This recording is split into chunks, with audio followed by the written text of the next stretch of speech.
এমন কেউ নেই যে প্রতারণার শিকার হয়নি। এই লাইনটা আমেরিকার জন্য একদম ঠিক। আমেরিকা কারোরই শুভাকাঙ্ক্ষী নয়। আমেরিকা তো কেবল সুযোগের ফায়দা নিতে জানে। আর ভারতও আমেরিকারই চালাকিকে ভালো মতো ধরতে পারে।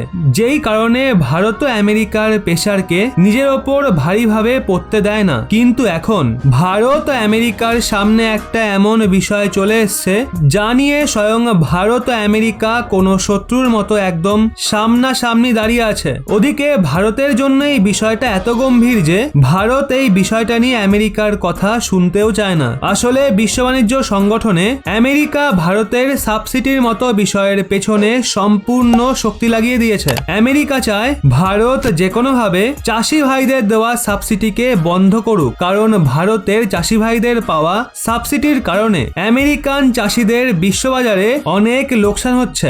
আমেরিকা চায় ভারতীয় কৃষকদের প্রধানমন্ত্রী কিষাণ সম্মান নিধি যোজনার দরুন বার্ষিক পাওয়া 6000-এর সহায়তা রাশির মতো যোজনাকেও দ্রুত বন্ধ করে দেওয়া উচিত, কারণ চাষি ভাইদের পাওয়া 6000-এর সহায়তা রাশিও সরকারের সাবসিডির আওতায় আসে। অর্থাৎ ইউরোপ ও আমেরিকা দুজনে চায় ভারত নিজের জমি এবং চাষি ভাইদের জন্য দেওয়া সব রকমের সাবসিডিকে বন্ধ করে দিক। কিন্তু ভারত আমেরিকার এমন কোনো নিয়ম কানুন বা প্রস্তাবকে মানতে মানা করে দিয়েছে। অবশ্য এখানে চমকে দেওয়ার মতো বিষয় হলো চীন ভারতের এই সিদ্ধান্তকে সম্পূর্ণ সমর্থন করে। চীন বলেছে ভারত আমেরিকা এবং পশ্চিমী দেশগুলোর স্বেচ্ছাচারিতাকে উপযুক্ত জবাব দিয়েছে। চীন নিজের বয়ানে বলেছে ভারত একটা কৃষি প্রধান দেশ আর ভারতীয় কিষানদের পরিস্থিতি ঠিক করতে ভারতের সাবসিডি সব থেকে বড় ভূমিকা পালন করে। কিন্তু আমেরিকা এবং পশ্চিমী দেশগুলো ভারতের কৃষি উৎপাদনকে কমাতে এবং বিশ্ববাজারে নিজের কৃষি উৎপাদনের মূল্যকে বাড়ানোর জন্য